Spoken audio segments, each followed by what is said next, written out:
आपको हम बताना चाहेंगे कि भाई ये जो शरीर को चलाने वाली जीवात्मा है यह भी परतंत्र हो गई, इसकी भी आज़ादी खत्म हो गई। अब आज के दिन हमको आपको ये संकल्प बनाना है कि हम इसको आज़ाद कराएंगे, इसको आज़ाद कराएंगे। और ये मोटी बात समझो, आप आगे आपको बताऊंगा। अभी गुरु महाराज की दया रहेगी तो शाम को भी कुछ आपको ध्यान भजन के बाद सुना दिया जाएगा।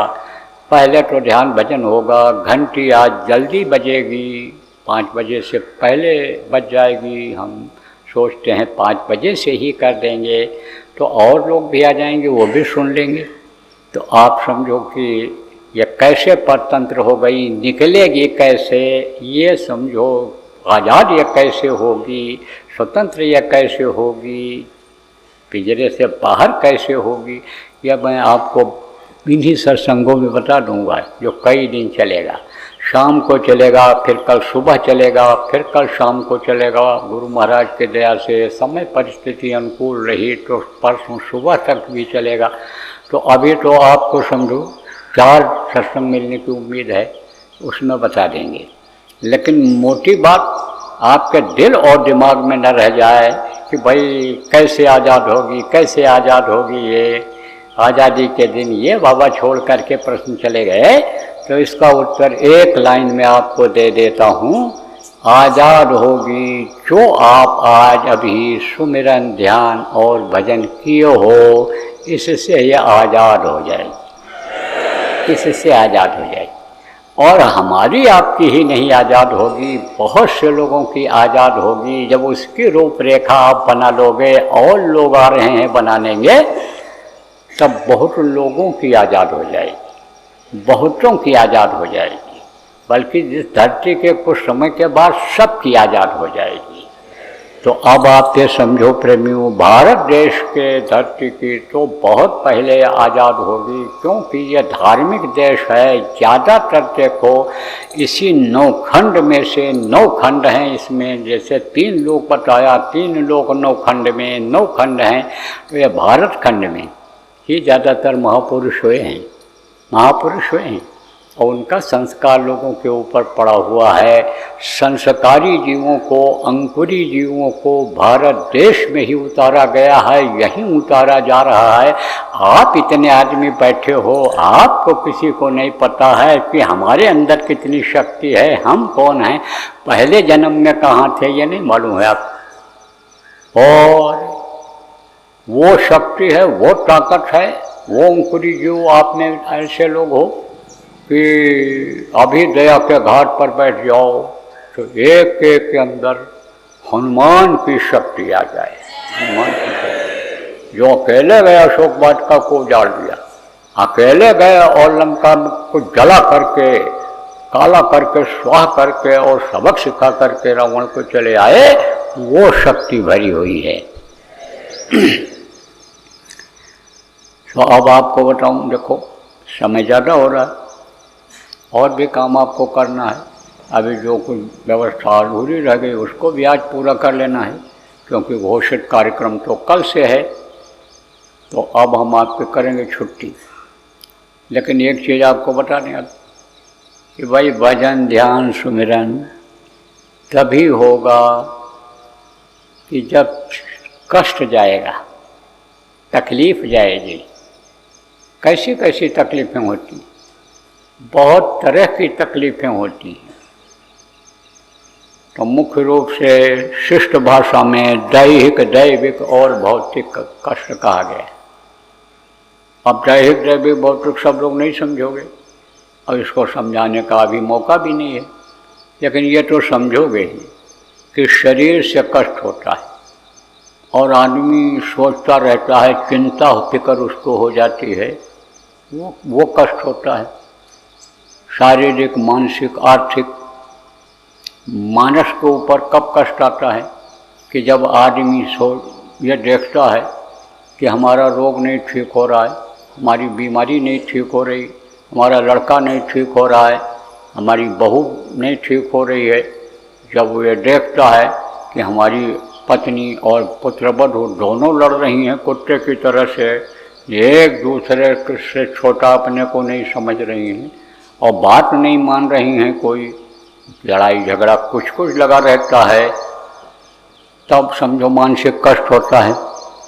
दिमाग लगा रहता है, उसी में मन लगा रहता है, कैसे होगा, क्या होगा, किस तरह सुलझावें। पैसा रुपया की कमी हो जाती है, तब समस्याएं तरह तरह की आती हैं।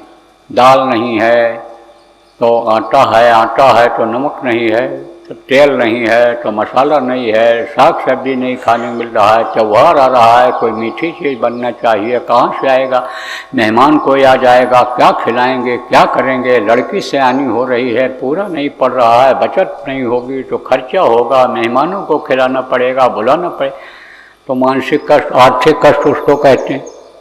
तो ये समझो कि कष्ट है, तकलीफ, और कुछ न कुछ तकलीफ इनमें से सबको है, और किसी किसी को तीनों तकलीफ है।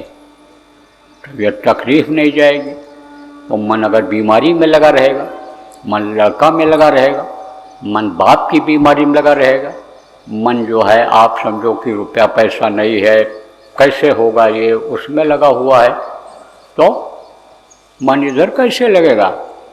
उठो मन नाही 10-20, उन्होंने कहा अरे एक रहो सो गयो श्याम तक, मेरा मन तो उठो श्याम में लग गया, मेरा मन तो कृष्ण में लग गया, अब मन तो हमारा कहीं है नहीं, कहीं नहीं है।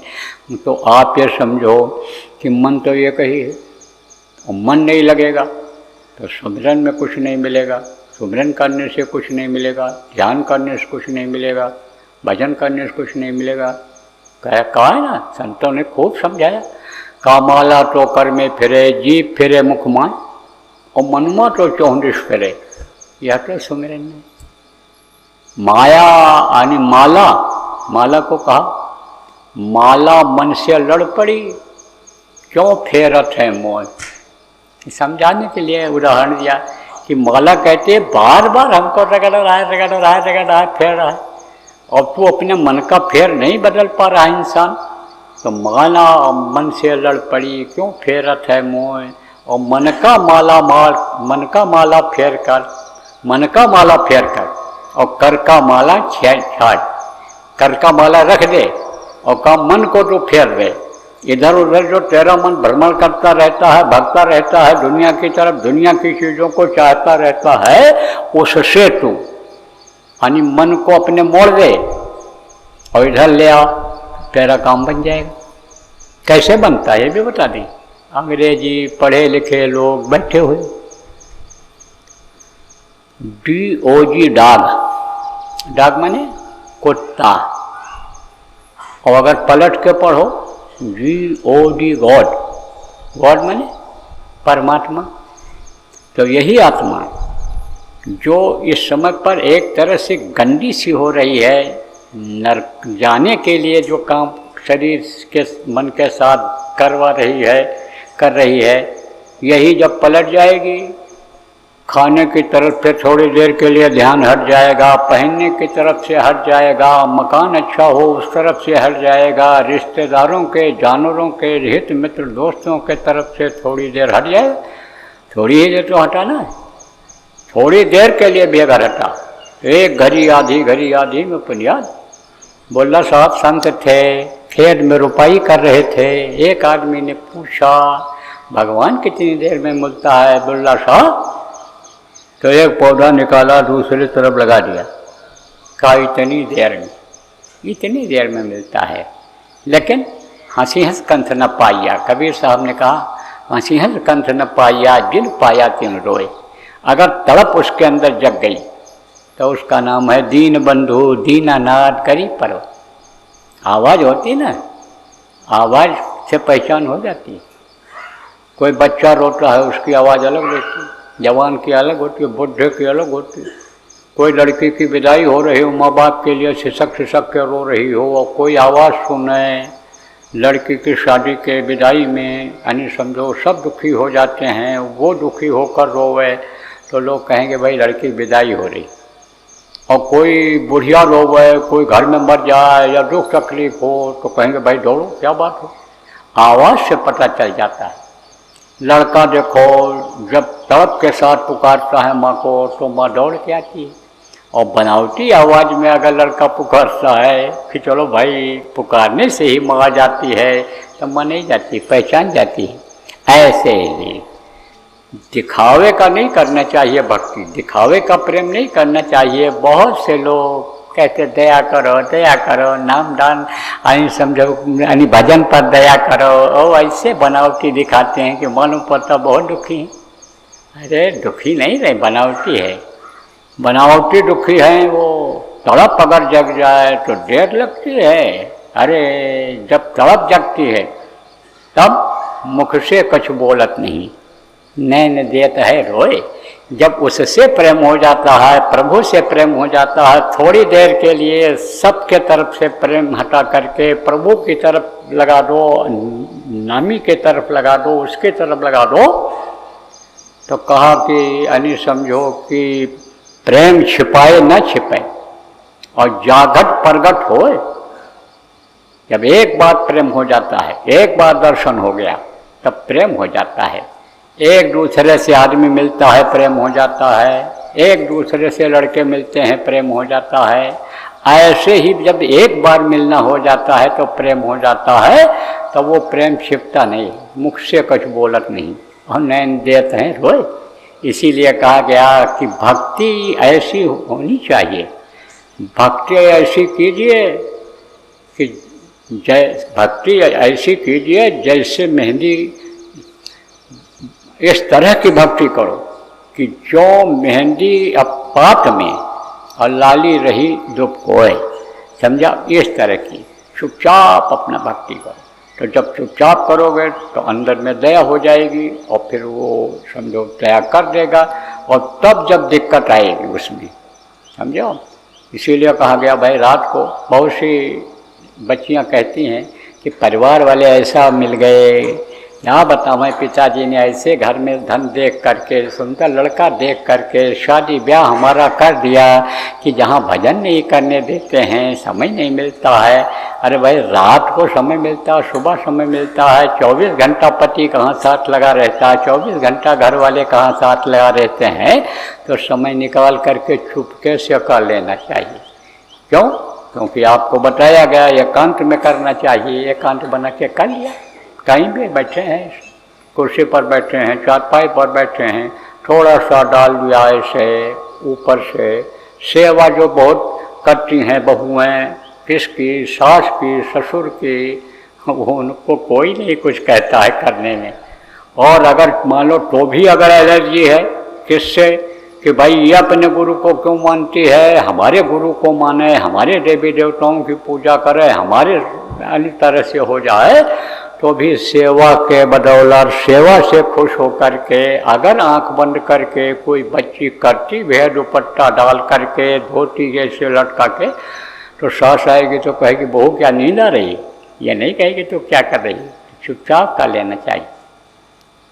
तो अगर समझ लो कि मन इधर से हट गया, आपको बता रहा था, तो ये जो इस वक्त पर जैसे कुत्ते की आदत बन गई इंद्रियों की, इंसान की, आप ये समझो कि जहाँ मिल गया वहाँ खा लिया, जो मिल गया खा लिया, जो यानी समझो मिल गया उसी के साथ भोग कर लिया, जैसे वो आदत खत्म हो जाएगी, समझा? और फिर जीओडी गार्ड हो जाएगा, वो आपको बता रहा था। तो देखो समय निकलता चला जा रहा है। अब आप समझो कि गुरु महाराज की दया होगी, समय परिस्थिति अनुकूल रहेगी, स्वास्थ्य सही रहेगा, तो शाम को फिर सुना दिया जाए। तो बोलो जय गुरुदेव। अरे तो बात अधूरी रह गई। तबीयत जब खराब रहेगी और समस्याएं रहेंगी तो ये दूर कैसे करोगे? तो उसका उपाय तो बताना अभी जरूरी है। और आपको जो बताया जाएगा तकलीफ वालों को, उनको तो फायदा होगा ही होगा जो यहाँ लोग आए हो। आपके मिलने जुलने वाले, आपके रिश्तेदार, आपके लोगों को कैसे फायदा हो? क्योंकि परिवार में अगर कोई दुखी हो गया, परिवार वालों को कष्ट हो गया, उसको बीमारी रही, तो रात भर नींद आएगी कि भजन में मन लगेगा? तो अभी इसीलिए बता दे रहा हूँ कि जो कल से कार्यक्रम शुरू होने वाला है उसकी जानकारी आप सब लोगों को दे दो। फ़ोन के द्वारा, व्हाट्सएप के द्वारा, संदेश के द्वारा कैसे भी दे दो कि इस कार्यक्रम में जो लोग आएंगे और अपनी तकलीफ को कहेंगे, सच्चे हृदय से विश्वास के साथ कहेंगे, उनको सबको फायदा होगा। जिसकी जैसी भाव भक्ति रहेगी, श्रद्धा प्रेम रहेगा, उसको उसी हिसाब से फायदा होगा। हर चीज़ में फायदा दिखेगा उसको, कोई भी समस्या होगी उसकी। और अगर वो आत्मसमर्पण जिसको कहते हैं, सरेंडर कर देगा कि अब और कोई सहारा नहीं है, अब तो बस आप ही हो, और गुरु महाराज को हमारे याद करके और समझो कि अगर प्रार्थना कर लेगा तो गुरु महाराज 2 आना, 4 आना, 6 आना, 12 आना और किसी किसी को 16 आना फायदा कर देंगे। इसलिए इस चीज़ की खबर कर लो। कैसे होगा, क्या होगा, कोई नहीं, अनुशासन के साथ, नियम के साथ। कैसा नियम? जहाँ बैठे हो इससे 4 कदम आगे जाना रहेगा। 4 कदम, 10 कदम, 20 कदम समझ लो, यहीं इसी मैदान में ही जगह बता दी जाएगी कि आप जाओ वहाँ, हाथ जोड़ो, आँख बंद करो, प्रणाम करो, धरती पर वहीं से प्रणाम कर लो और अपनी तकलीफ़ कह दो और तकलीफ़ का करके चले हो। इतने करना रहेगा। अब कहाँ होगा, क्या होगा, किस जगह पर होगा, यह तो आपको शाम को बता दूँगा। लेकिन इसकी खबर आप जब पहले दोगे तभी लोग, दूर के लोग पहुँच पाएंगे। इसलिए इसी समय बता दिया आपको कि पिछले जो कार्यक्रम हुए हैं, चाहे वो साधना शिविर का रहा हो, फायदा हुआ हो, चाहे वो अन्य जगह पर, जो एक जगह पर जहाँ झंडा वगैरह लगाया गया वहाँ जो फायदा हुआ हो, कितना भी फायदा हुआ, उससे ज़्यादा फायदा यहाँ होगा। यह हमको अपने गुरु पर विश्वास है। और आपको अगर मेरी बातों पर विश्वास है तो विश्वास करो, यहाँ फायदा, यहाँ से ज़्यादा फायदा दिखने लगेगा।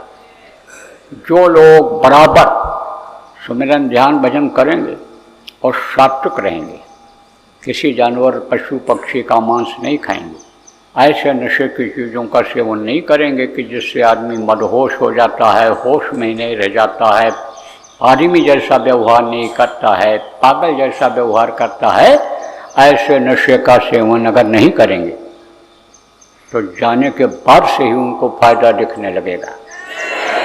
समस्याओं में कमी आती हुई दिखाई पड़ जाएगी। यह हमको अपने गुरु पर भरोसा है, विश्वास है। और आप हमारी बात पर विश्वास करके देख लो।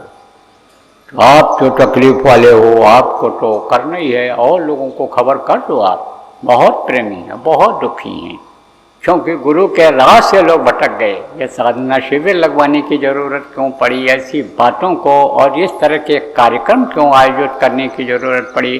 क्योंकि भटक रहे हैं रास्ते से, और अगर इस रास्ते से भटक गए तो और कोई कहीं सहारा नहीं। लोग भटकाने वाले भले कितना भटका दें, लेकिन घूम घाम करके फिर वहीं आना है। क्यों? क्योंकि गुरु ने डोर पकड़ रखी है। गुरु ने किसकी सूरत की? जीवात्मा। कैसे ये भी बता दें कैसे डोर पकड़ी जाती है? जैसे कोई जानवर को पाल दिया आपने, तो रस्सी में बांधते हो। अब जानवर को घास खिलानी है आपको, घास खाकर, घास काट करके नहीं खिला सकते हो, लाकर नहीं खिला सकते हो, तो घास वाले खेत में ले जाते हो और खूंटा गाड़ करके, लकड़ी गाड़ करके, लोहा गाड़ करके रस्सी को लंबी करके बांध देते हो। अब वो जानवर खाता है, एकदम से बढ़िया बढ़िया घास खाता हुआ आगे तक बढ़ जाता है, लेकिन उसकी सीमा होती है। सीमा होती है कहाँ तक? जहाँ तक उसकी रस्सी में तनाव नहीं आता है, वहाँ तक तो वो खाता चला जाता है। और जैसे तनाव बढ़ाते से फिर वापस हो जाता है, फिर वो वापस हो जाता है।